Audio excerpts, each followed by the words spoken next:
নমস্কার, সবাই কেমন আছেন? আমার একটা নতুন ব্লগে আপনাদের সকলকে স্বাগত। এটা হচ্ছে হোটেলের লাস্ট দিনের ব্লগ। এটা আমরা হোটেল থেকে বেরিয়ে আসবো। মন খারাপ সকলের, বেশ কয়েকদিন সিকিমে কাটালাম। পুরো 1 এপ্রিল থেকে আমরা এসেছিলাম এবং আজ হচ্ছে 7 তারিখ।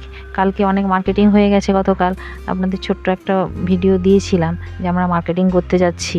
সে মার্কেটিং করে অনেক কিছু কেনাকাটা হয়ে গেছে, জিনিসপত্র বেড়ে গেছে, লাগেজ বেড়ে গেছে, যার জন্য ট্রলিটায় ধরবে কিনা সন্দেহ। মোটামুটি সকাল সকাল স্নান সেরে বসে গেছি লাগেজগুলো প্যাকিং করতে। এতগুলো জ্যাকেট, নিজের জ্যাকেট কেনা হয়েছে, ছেলের জ্যাকেট কেনা হয়েছে, প্লাস টুকিটাকি করে তার জন্য কেনা হয়ে গেছে। আসলে বাইরে গেলে জিনিস যে সস্তা সেটা নয়, সবার জন্য কিছু না কিছু গিফট উপহার তো আনতেই হয়। আর এই হোটেলের রুমটা আজকে আমাদের ছেড়ে দিতে হবে। সকাল সকাল একটু প্যাকিং করতে বসে গেছি। আসলে সব জিনিসপত্র এলোমেলো করে ছড়িয়ে ছিটিয়ে ছিল, সেগুলো আবার প্যাকিং করে গুছিয়ে নিয়ে আসতে হবে। আর নতুন যেগুলো কেনা হয়েছে সেগুলো আগে ঢোকালাম, তারপরে বাকি জিনিসপত্রগুলো ব্যাগে করে আরেকটা এক্সট্রা ব্যাগ নিয়ে এসেছিলাম, ওই ব্যাগে হয়ে গেছে। এবার আমরা গাড়িতে ওঠার পালা। সবাই ব্রেকফাস্ট করে নিয়েছি।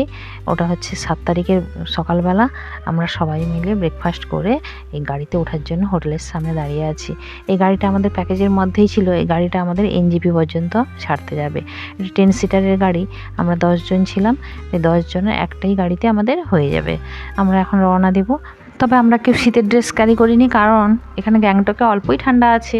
তারপরে এখন সূর্যের আলো দেখা যাচ্ছে। আমরা মোটামুটি বেশ কয়েকদিন যে বেড়ালাম, কোনো ওয়েদার খারাপ ছিল না। একদিন একটু মেঘলা ছিল, না হলে বাকি সব দিনই ওয়েদার ভালো ছিল। গ্যাংটকে আজকে রোদ উঠেছে, তাই আমরা শীতের ড্রেসগুলো ক্যারি করলাম না, কারণ রাস্তায় যেতে যেতে আমরা গরম পেয়ে যাব। আমরা ড্রাইভার লাগেজগুলো গাড়িতে তুলতে তুলতে আমরা সবাই গাড়িতে বসে পড়লাম। আমরা কি বাড়ির উদ্দেশ্যে যাচ্ছি তো? কেমন লাগছে?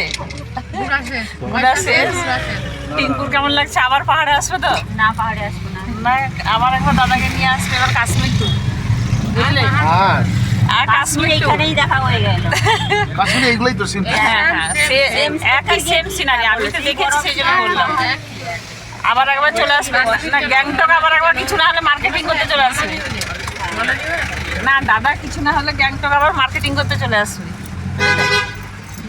ঠিক আছে, তুই কি আর আসবি সিকিম? হ্যাঁ, এর পরে সেই সব তুই জায়গায় কি আর সিকিম আসবি?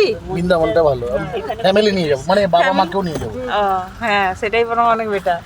ওটা দুজন দুজন করে আছে, বাবা মা, আমাদের বাবা মা। তোমাদের পলাশের ট্যুর কেমন কাটলো?